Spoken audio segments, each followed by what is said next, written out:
Ladies and gentlemen, it is now time for the Elder Law Hour with Emily Hicks. This is Emily Hicks, and you're listening to the Elder Law Hour. Thank you so much for tuning in with us this afternoon. We have a great show for you today. Heather Quick is back with us, and Heather is the founder of Florida Women's Law Group, and we are going to be talking about how to protect marital assets and gray divorce today. Did you know that more than a third of divorces nowadays are between individuals that are over the age of 65? So whether you're going through a divorce or contemplating perhaps going through a divorce, Heather has some great information to give to you about that situation. Then we are joined by Jennifer Hill with Home Instead, and she's talking to us about the difference between home care and home health. She's also a certified dementia practitioner, and she has extensive training and knowledge on how to educate families who are caring for loved ones with dementia. So we're looking forward to talking with Jennifer in a little bit. But first, on today's show, we have Sherrie Barch, and Sherrie is the author of Heaven's Bell.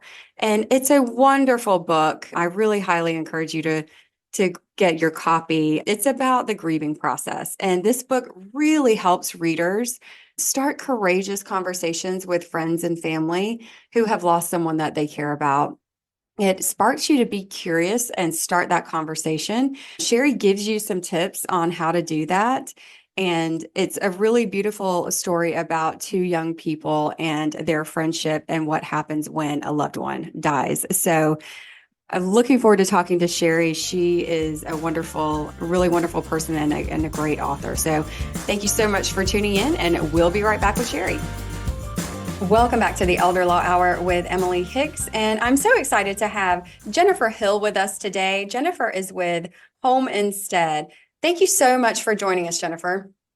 Thank you, Emily. I appreciate the opportunity.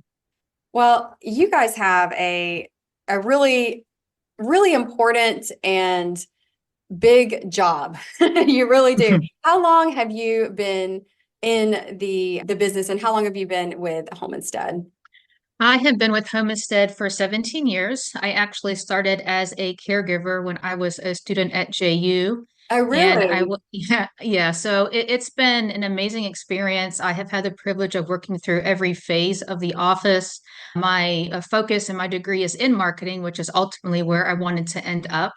And what actually started as a simple job as a caregiver, I did a project on Home Instead while I was a student at JU and realized that this is where I was meant to be, and I have been there ever since. Oh, wow. Well, everybody always says that when you are dealing with elders, is that it sort of finds you, right? Mhm. That the area of law or when you're in caregiving or something like that, it's one of those things that seems to find the right people, hopefully, that need to be where they are.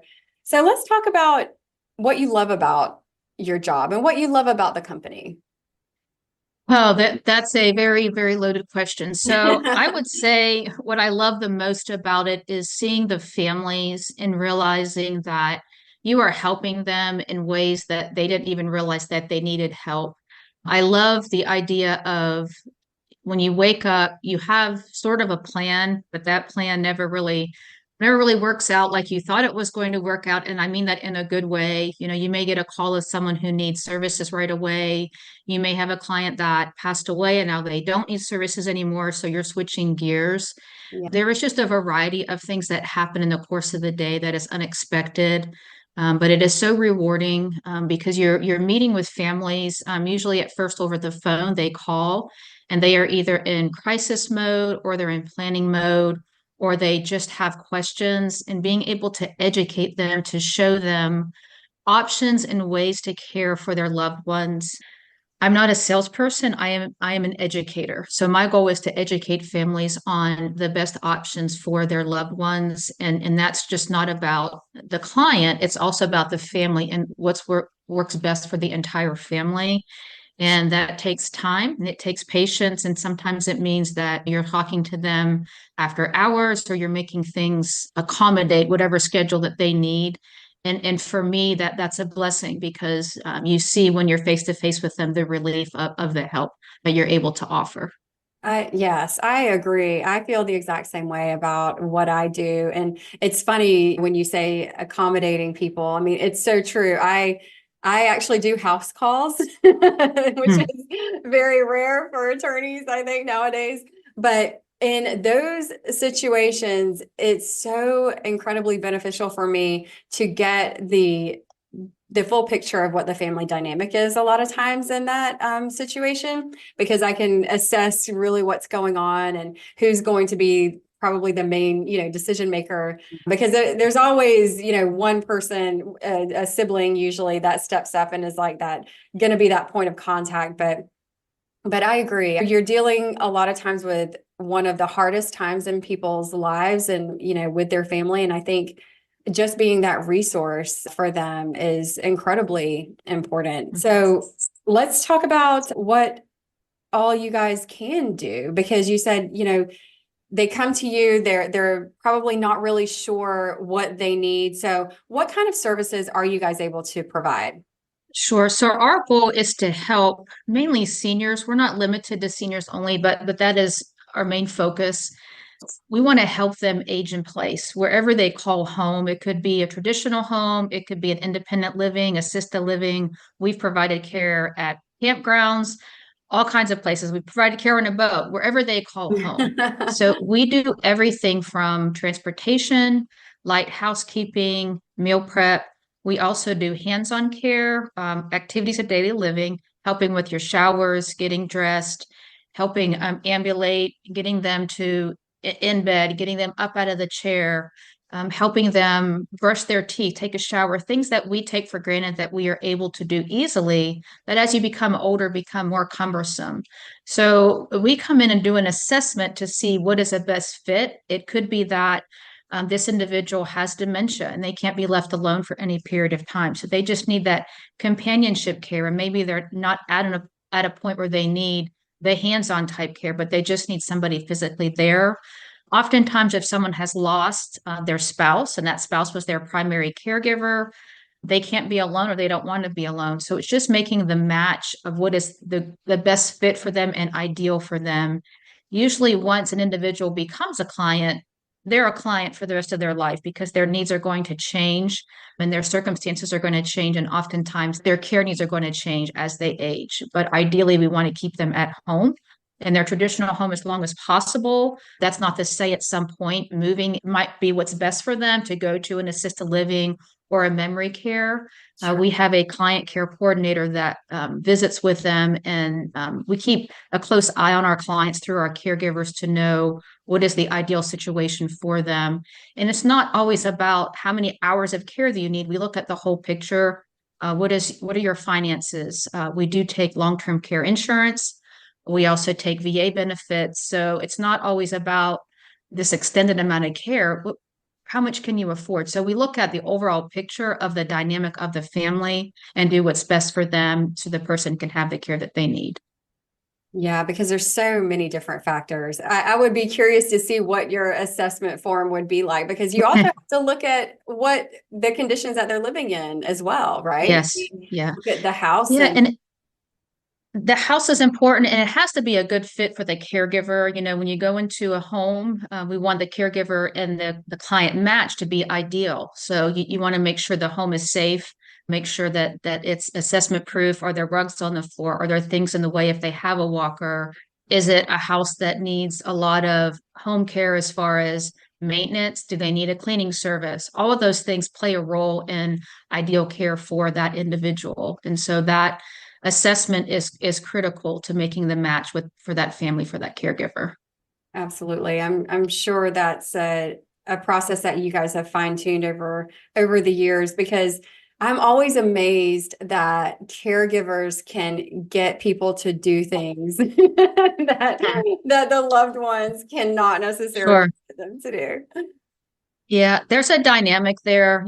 There's always a family dynamic that is a challenge. No matter the situation, a caregiver will walk in and they have different training as well that they are able to help, especially people with dementia. They're able to work with them and get them to do things that the family member cannot.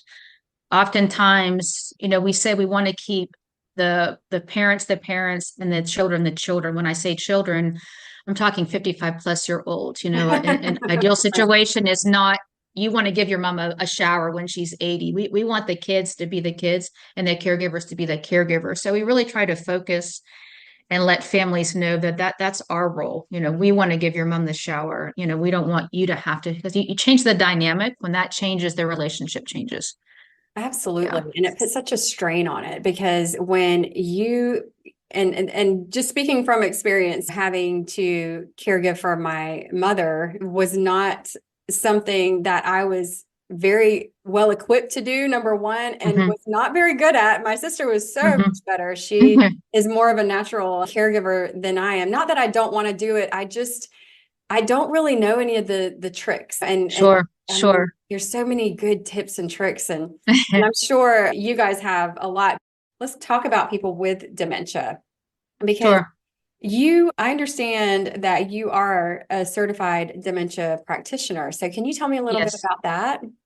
Sure. So I have had extensive training on helping educate families on how to care for loved ones that have dementia. It's very difficult when we live in an environment where we work with people that have dementia. So for us, the day to day and watching it is a little bit easier for us because we're working with it. But if you are a daughter who walks into an office and doctor says, your mom has, early stage dementia, you have no idea what to expect and what that looks like. So being able to sit with somebody one-on-one or in a support group, I have the knowledge and the experience to sit with them and let them know what to expect. A perfect example, I had a support group about 2 weeks ago at a community where I simply said to the daughter, your behavior is the behavior that needs to change because we can't change your dad's behavior.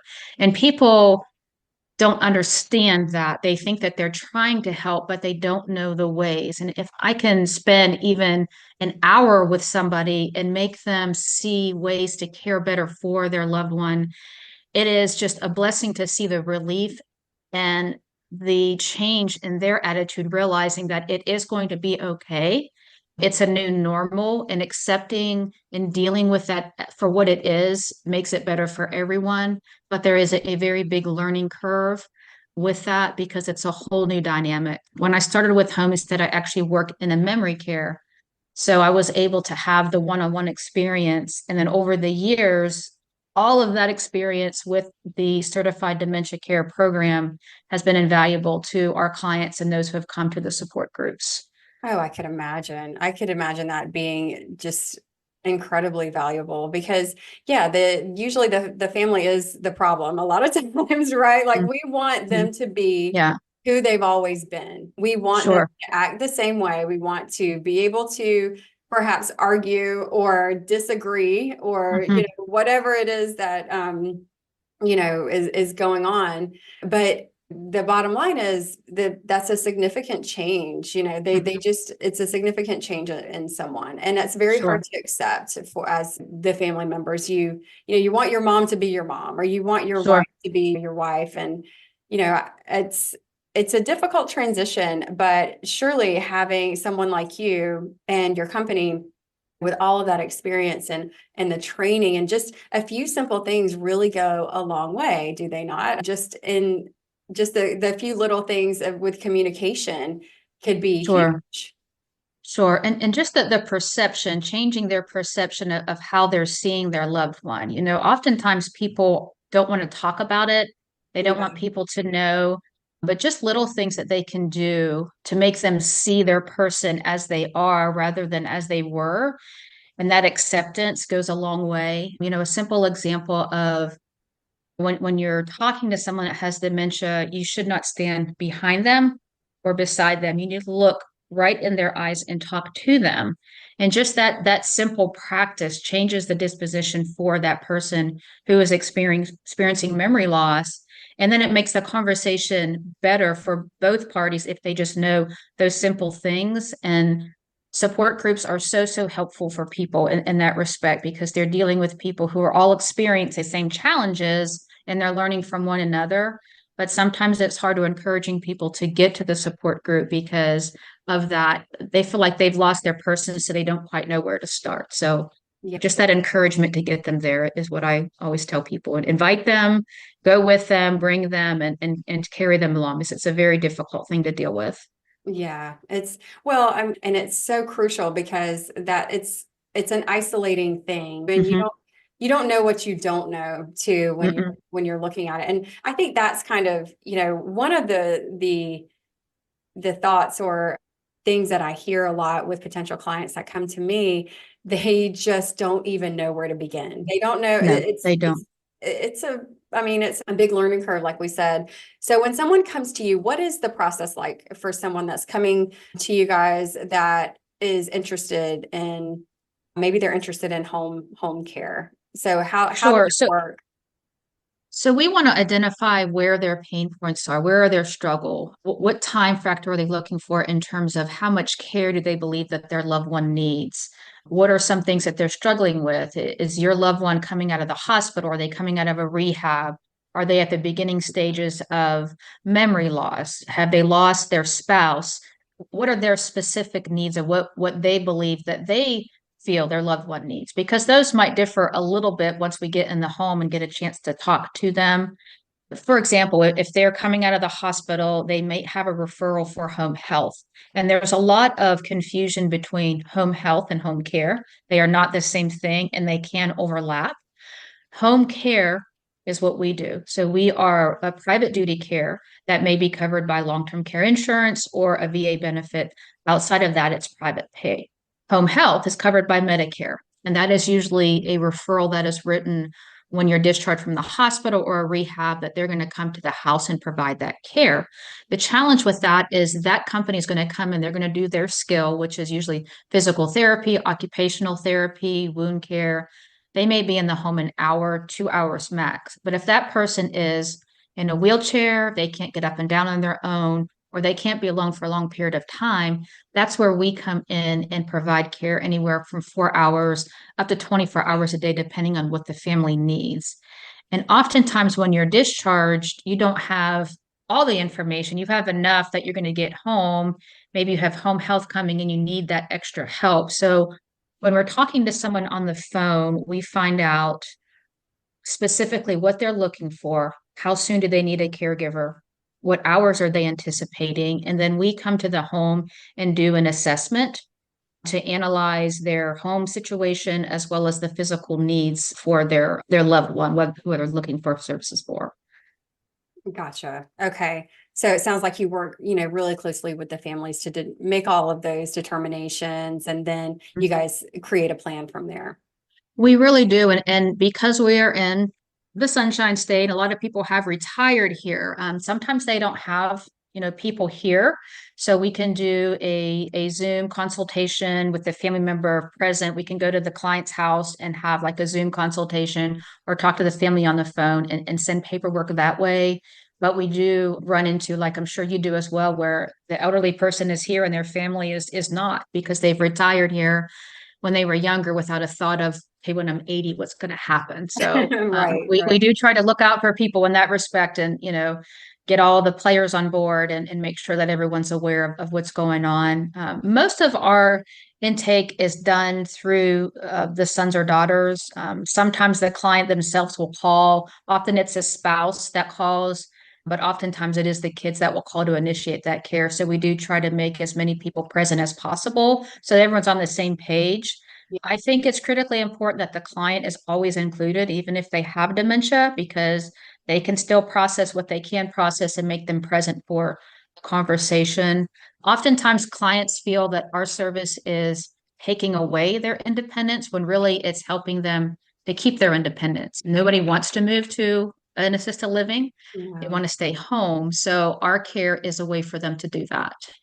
Yeah, that's so true. 99% of the people I meet with, they want to stay home. They do not want to go anywhere. So it's incredibly important to include them. I agree. And just because it's that preservation of dignity as well that becomes so difficult with dementing diseases. But Jennifer, Sure. if someone is looking for some help from you guys, what's the best way for them to contact you or to reach you? They are certainly welcome to call my cell phone directly. My cell phone number is 904-806-8588. And I will be happy to talk with them about services, answer any questions they have. And sometimes it's really just that. It might not be that they are ready for care, or they just have some preliminary questions because they think that they might need care at some point. And that is certainly a reason to call, just to get that information and get the process started so that when the time comes, they have the appropriate paperwork and the appropriate information about our care. Perfect. And we'll put that on our website as well. So you Sure. can get in touch with Jennifer on elderlawhour.com. And thank you for listening to this segment of Elder Law Hour with Emily Hicks. And we will be right back. Are you approaching retirement or entering a new chapter of life? Now is the time to consider critical decisions that impact your future and the well-being of your loved ones. As you navigate this transition, ensure you've secured your legacy through proper estate planning. Don't fall into the common misconception that you and your spouse can make decisions for each other in times of legal incapacity without a plan in place. Without proper estate planning, you risk a probate judge making decisions for you, which can be costly and cumbersome for your spouse. Protect your assets and ensure they align with your unique circumstances and objectives. Avoid the default state laws that may not reflect your wishes and could lead to unintended consequences, such as disinheriting your spouse or forcing them to litigate your estate. You also may be considering the possibility of a new relationship after the loss of a spouse. It's essential to enter these relationships with clarity, safeguarding your assets and preserving existing family ties. A premarital agreement becomes crucial in these situations, providing legal protection and clarity. When it comes to your children, thoughtful estate planning is key. Protect their inheritance from squandering, divorces, lawsuits, and bankruptcies. Your hard-earned wealth should be a source of security, not vulnerability. Additionally, plan for long-term care, a significant consideration as you enter retirement. Secure a long-term care insurance policy while you still qualify, and explore alternatives that can convert into life insurance if not needed. Statistics show a 70% likelihood of requiring long-term care after the age of 65, making proactive planning essential. Our team can guide you through this process, helping you replace impersonal state-written plans with a tailored approach that safeguards your assets and family. Don't overlook estate planning as you approach retirement. Book a call with us today to secure your future with confidence. Visit emilyhickslaw.com and book a call today. We'd love to help. Welcome back to the Elder Law Hour with Emily Hicks. And I have a very special guest today. She is an author of Heaven's Bell. It's Sherrie Barch. Sherrie, thank you so much for being here. Thank you for having me.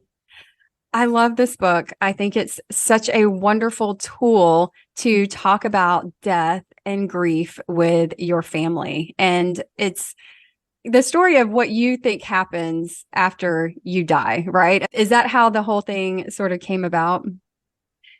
Yes, it's a story that I had just growing up. My parents didn't take me to funerals, so what, and I think a lot of people in our generation, my generation, I was born in the middle 60s. I think, it's just, let's keep the children at home. We'll go to the funeral. So I have a big imagination. And so I would just imagine that when my loved ones died and went to heaven, that there was a celebration in heaven, and there was cake and balloons, and they would hang a bell. And then that bell, I could ring from here on earth, and it would have my own sound and my own ring. And then my loved one in heaven would know when I'm thinking of them. So Heaven's Bell is really just a story around that concept. That's such a lovely way to think of it. We often think about the afterlife and what heaven may look like, and is it personal for everyone? We all have these different ideas. And I think as a kid, you always, maybe not always, but you kind of adopt the movie versions of heaven, like in the clouds and everything's like white and gold. I still think that's kind of how I think of it, right? Right. And the gates, the pearly gates. And I mean, we have all of these visions of it. So I really love that. I love the bell and thinking that every time you think of your loved one, their bell rings. I just think that's so special. Is really according to this 12-year-old. The book is about two middle schoolers. And so the way that I describe heaven in the book is really like through the lens of what a 12 or 13-year-old would look like. Yeah. So there's big monitors and there's a grand hall and what that looks like. So we just go for it, but it's certainly not religious in any way. It's more just the feedback that I've received is I've gone to church my whole life, but I've never seen a heaven described as vividly as you did in Heaven's Bell. And it was just fun to be able to be present with Cody in heaven and just kind of imagine what that looked like. The reader said it took him to a different place. Yeah, that's so cool. I mean, I wonder too what kids actually picture these days. I don't know because everything is so different. And they're growing up with all of this technology. I wonder what they're actually thinking. But tell us a little bit more about the book, because it's a really great story about two best friends, right? Yeah. So the two best friends, and one gets sick and dies early in the story, but please don't be scared. I know it's crazy that I'm writing a story about a child that dies, but the story continues on with Cody in heaven. And again, describing what he's experienced, what he's doing. And Ashley's on earth and she's living a long, healthy life. And there's a way that they communicate through some dreams, through some signs, through some things. And she starts to tell the story of Heaven's Bell in her teaching. And then at the end of the story, they reunite. And it just gives the reader an opportunity to maybe explore what might be happening while they're living and their loved one is in heaven. It's just one pathway. It's just one story of Heaven's Bell. But to put that story out there, the hope is that it starts to create conversation. And it has.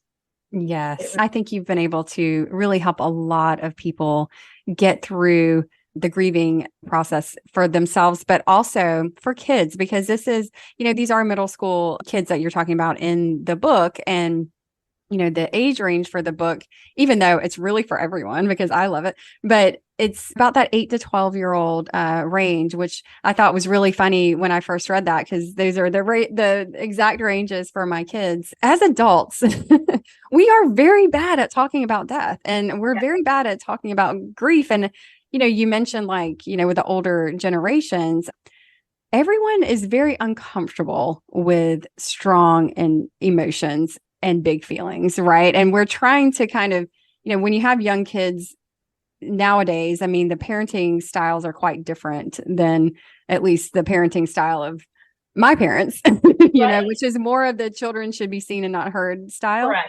And now we're trying to move away from that and teach them a little to actually deal and process their emotions. But why is it so hard for us? Why is everybody so afraid of feeling bad, negative emotions? I think it's the ultimate conflict. I think if we all know death is going to happen, we don't know when or where, or sometimes why. But I think the human reaction to conflict, whether it's death or anything else, is that avoidance, or I'm not going to say anything because I'm being empathetic and I don't want to upset anyone else. But what happens is we move into this void of sharing or communicating or talking about feelings, and we become isolated.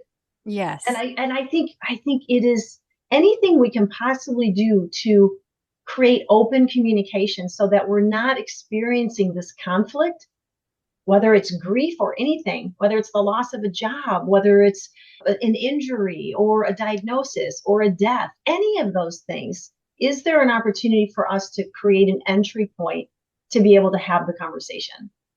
And so for me, it's I call it having a courageous conversation.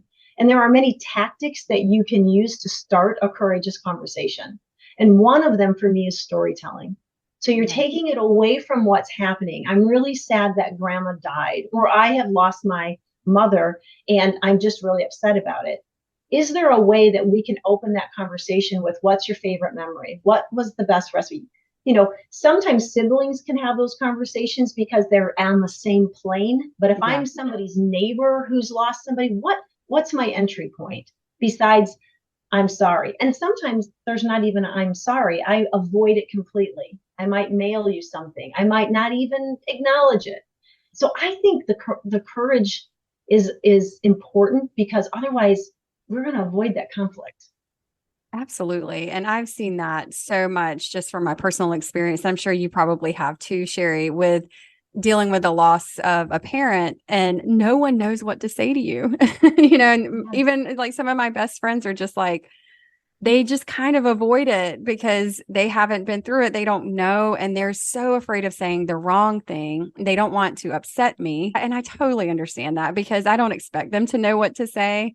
But on the other hand of that, on the other side is that feeling of isolation that you were just talking about, because you feel like, okay, there's this whole part of my life that I can't share with some of my closest friends because they're very uncomfortable with it. They don't want to talk about it. It's not really that I don't want to. It's really that they don't want to because they don't know what to say. Right. And I think one solution for that I have found that is easier for me in situations where I also want to avoid the conflict, right? I mean, it is not a comfortable thing. No. But what I found is a couple of things. Number one, I don't have to have the right thing to say. I'm not providing advice. Well, here's what you need to do. That's not my role. But the other thing that I found is leading with curiosity. So, for example, I had a friend who lost her mom. Her mom died earlier the year, and so this is her first Thanksgiving. And I said, what did your mom make? Where was Thanksgiving? Did she have a favorite dish? Is there a dish you're going to try to replicate? Anything. But by asking questions and just being curious, it's going to open a dialogue that is going to allow that individual to either rush right in. Maybe it's a one-word answer. Maybe it's a tear. Maybe it's laughter. But what you're doing is just being curious. You don't have to put the burden of the event and the weightedness of the holidays on your shoulders. But the biggest gift you could give is to be present. And if being curious is a way for you to be present, that's a gift in and of itself.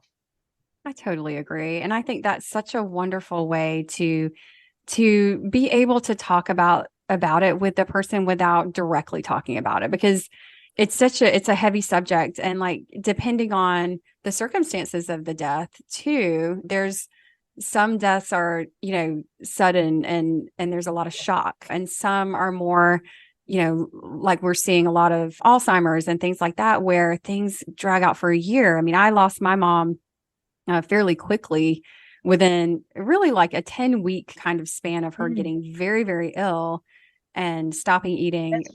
She was diagnosed with Parkinson's, but she had only been diagnosed for like a year and a half at that point. So we just didn't expect the progression to be as fast. I think she also had Lewy body dementia. That's personally what we think actually killed her. But it was a terrible span of weeks. And then it just happened. And then she stopped eating, and then that whole process happened and she died. It was very traumatic. It was just very traumatic because of the process of her death was very traumatic. We were there every step of the way, which is a lot to go through. And you have the grief and shock and trauma of the event. And then after they die, you then have all the aftermath. It's like, you think it's almost a relief, when they die, but then it's like, oh, then it really hits you. So, I had a reader that was a caretaker for her husband, and he slowly declined. So really to the point where she was his full-time caretaker. And she received the book as a gift after his death. And the feedback to me was, what that story allowed me to do is not remember him in the last several years where he was completely dependent on my care. Yes. And where I felt guilty that I felt relief that he had died. I was angry that he had this disease and I had to care for him. And I was just stuck.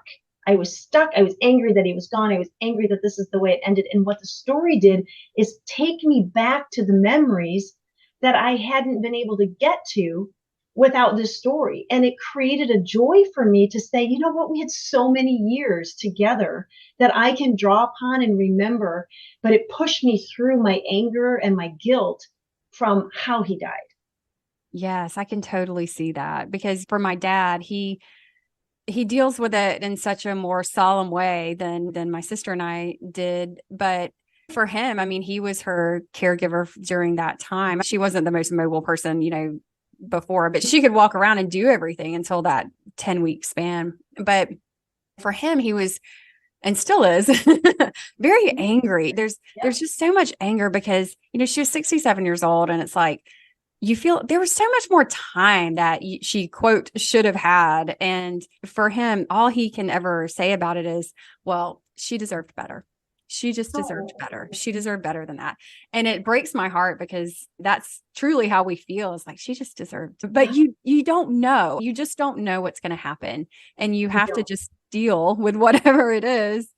Right. And those courageous conversations, even prior to, I tell the story about another reader that had a sister who was diagnosed and ended up reading the book before she died, and then talked about the story to the family. And now to this day, he says it's a cherished memory because she was talking about what she's going to be doing in heaven. Well, the rest of her siblings are moving their father out of the house, or whatever the funny joke was inside of the family. But, and I'm just sitting here thinking, okay, I've never met your mom, but we're ringing her bell right now, right? I mean, she's in heaven right now going, hey, I'm good. We're all good up here, right?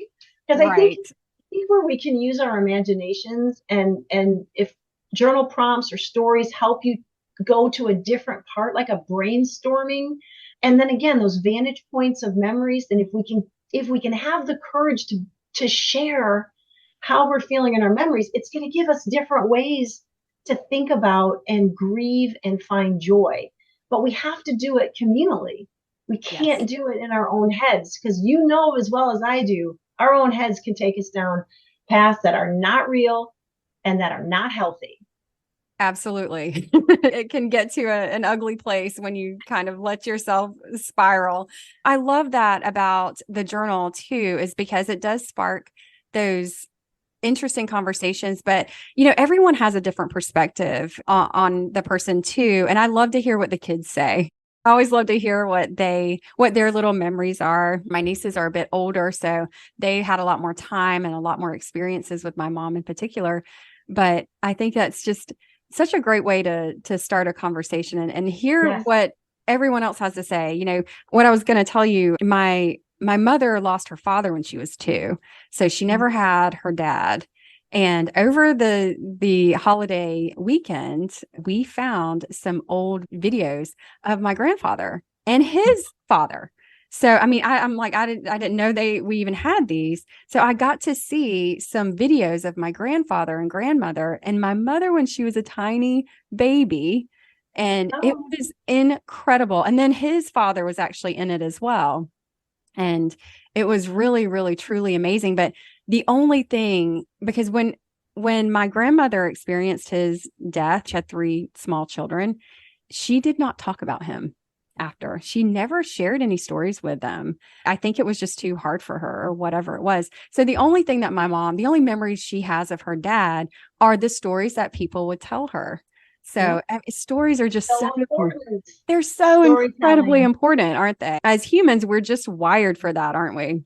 Yes. And so the very first time I told it, because I had to have courage to be able to write it, because I didn't identify as a writer. I was more of a storyteller. Sure. My niece, my brother, and my sister-in-law, her mom died. And the youngest niece, two girls, the youngest niece wasn't talking. Wasn't going to say a word to anybody, wasn't talking, was angry, just looking at everybody, just scowling. And I could tell it was crushing my brother and my sister-in-law. And I'm not trained. I walked in and I looked at her and I said, can I tell you a story? And she just kind of looked at me. And so I told her the story of Heaven's Bell. Really, if you read it, you can tell it in 4 to 5 minutes. However you want to tell it, which is hopefully a gift, right? Because it's not that complex. So I told the story of Heaven's Bell to her. She looked at me, and the next thing I said is, what do you think Grandma's doing in heaven? Right now, what do you think she's doing? She took my hand, went to the back of the house, and there's this big bay window. And she looked out and she said, Aunt Perry, see that tree right there? She's on her horse, who's young. Her hair is black. She's got her head back and she's laughing because she's not in any pain. And she is having the time of her life. I sat there for a second. I went, okay, now what do I do? And I didn't know how to keep the conversation going. And I turned around and all the other 3 family members, like their eyes were huge and they didn't know what to do. So it's just ask a question. Yeah. Be curious. And tell them a little mini Heaven's Bell story. And I promise you, it will create a different affect. It'll create a different opportunity to be there for one another.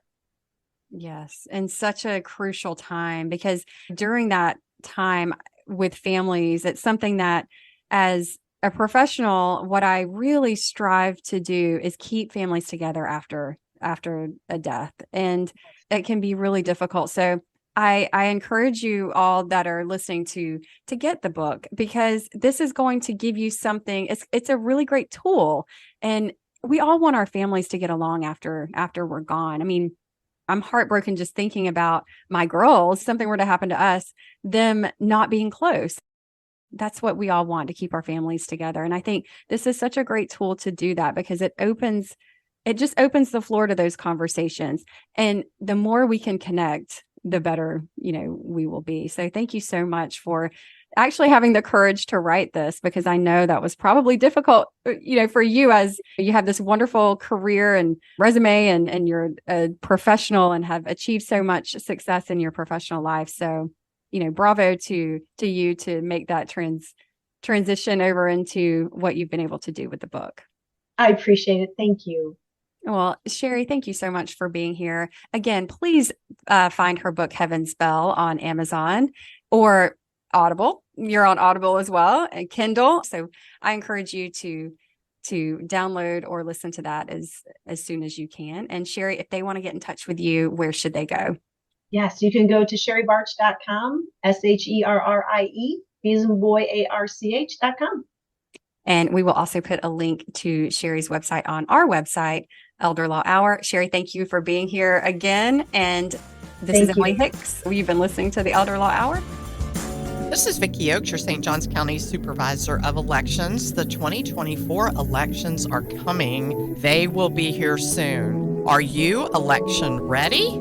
If not, and you need to be, you can visit our website at votesjc.gov. That's votesjc.gov, or contact our office at 904-823-2238. Make sure you are election ready. My guest today is Heather Quick, and she is a very successful divorce attorney here in Jacksonville, and also is the founder of Florida Women's Law Group. And we are going to be talking all about how to protect yourself in a divorce, and what all you need to know if you're thinking about ending your marriage. And also, if you are over the age of 65, what the complications are with divorce and what we call gray divorce, and how that affects you in the elder stages of your life. So, Heather, thank you so much for being here today.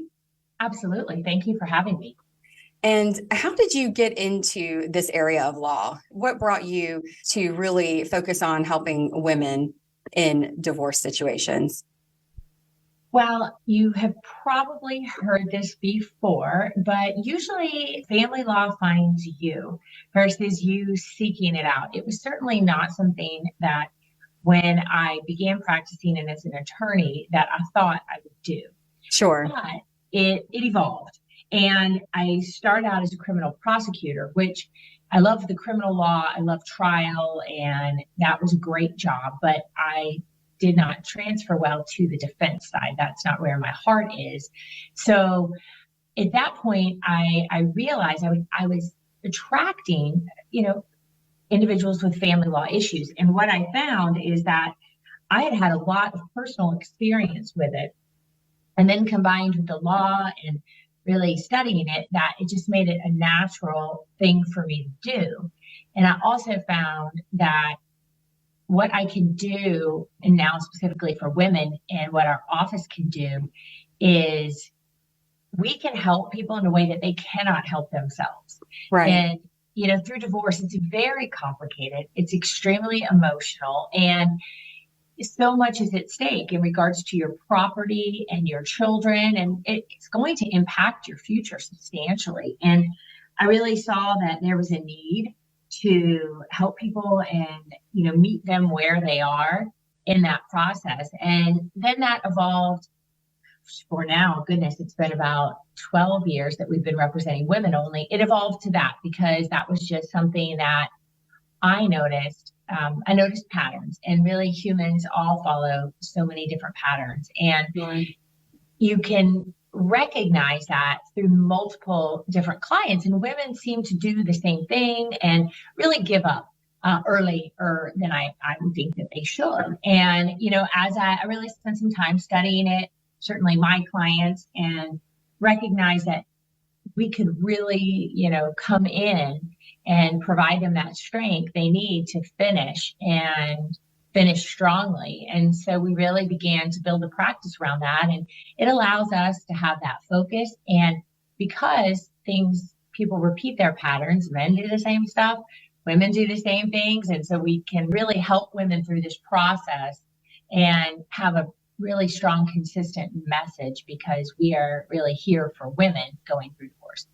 Yes, because women and men are quite different, and that's not saying one is better or one is worse, but we are very different creatures. And I think that if you can embrace that, like your practice has, and understand and really, facilitate the process throughout those differences and understand, the side that they go through, I think that's a fantastic thing, because women and men handle things differently. And I think it's a really wonderful work that you're doing, because I am lucky enough to have not been through it myself, but building a life together and then having that be broken up, and especially when there are children, but not just children, friends and property and retirement accounts. And there's so many aspects. It really affects your entire life. So, and emotionally, I know you do a lot of things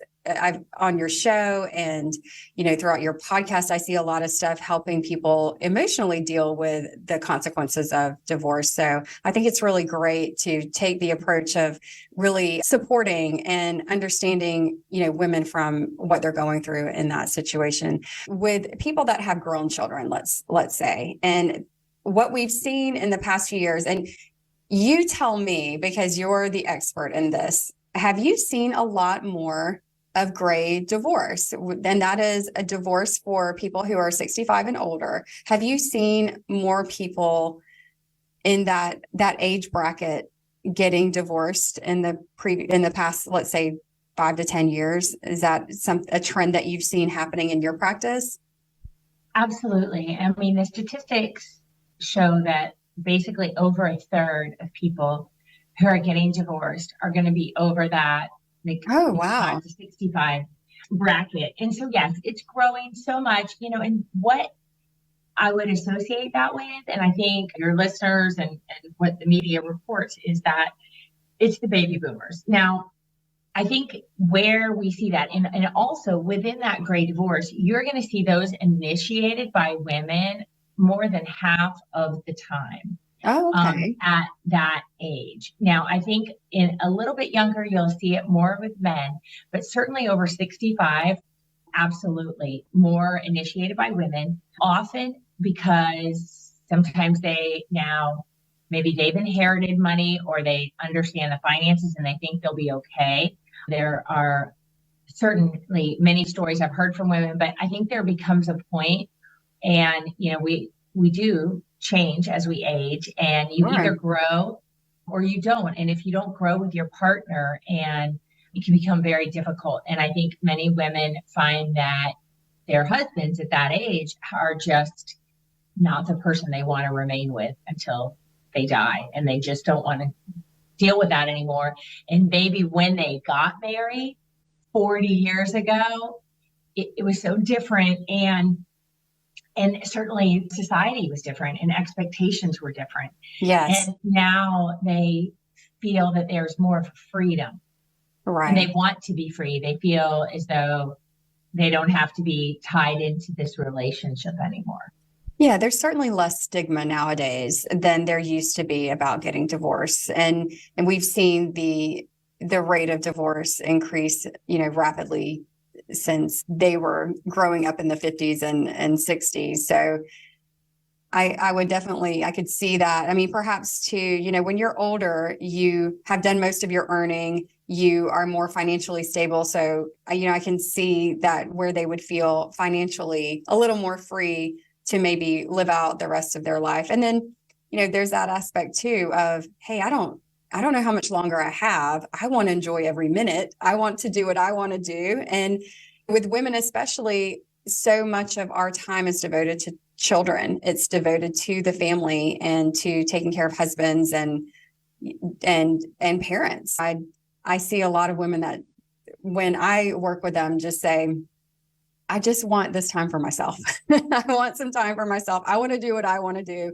And they feel that this is the time that they have left, they want to make the most of, right? So I can certainly understand that, you know, in that stage of life. But one thing that I've been really wanting to talk to you about is marital agreements. And I plan with a lot of older couples, as you can imagine, and a big issue for many parents is protecting their children from divorce and potential inheritance issues.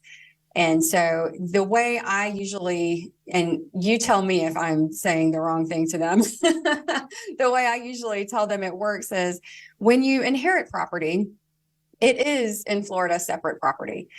However, if you, let's say I get $100,000 and I then put that in my joint checking account and use that in my, you know, marriage and for my family, then the way I usually tell them is that then becomes part of the marital property, because I have then used that money to support the marriage and I've shared it and basically not really given it, but given it to the marriage. So I usually tell people that a great way to protect, a very simple way, is just keeping everything separate.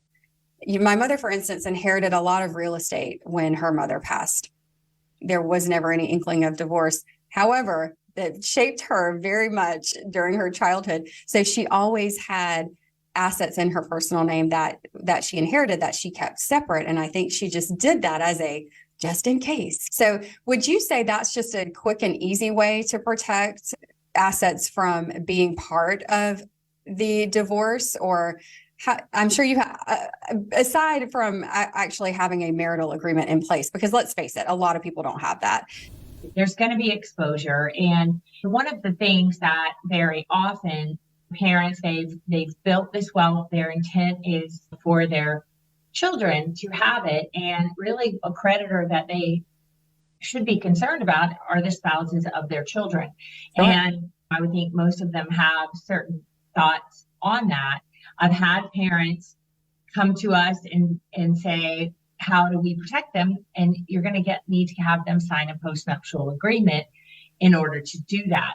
Similarly, when you inherit money, and even when you have, say, a trust, say you take money from that trust, you routinely receive money from that trust in and of itself is going to be protected. Obviously, it's a trust. It was set up and it is not a marital asset. However, you have exposure because you rely on that income, or you have the ability to have that income. So you may have exposure to pay alimony. It will be considered in child support. And because it's part of your income. Absolutely. And you have access to it. So to keep things separate, I will tell you, Emily, is great advice. I will tell you that 90% of the people are not going to do that because it just takes a lot more discipline. They're not going to really pay attention to it. And I think as the parents, don't leave it to them if that's your biggest concern, because they're really probably not going to abide by it. And there may be other ways you can, get it to them that at least protects the principle of it or something. But so often people rely on those inheritance that they've received to the extent that there is going to be some exposure in many cases. So it's just one of those things. I think just be aware, right? And I'll tell you, Emily, I could have this conversation on your show every week for a year, and the same person could listen to it. It's never going to resonate until that becomes their reality. And all of a sudden they're like, oh man, I might be getting a divorce now. I didn't mean to pay the mortgage off with my inheritance. I want that back, things like that.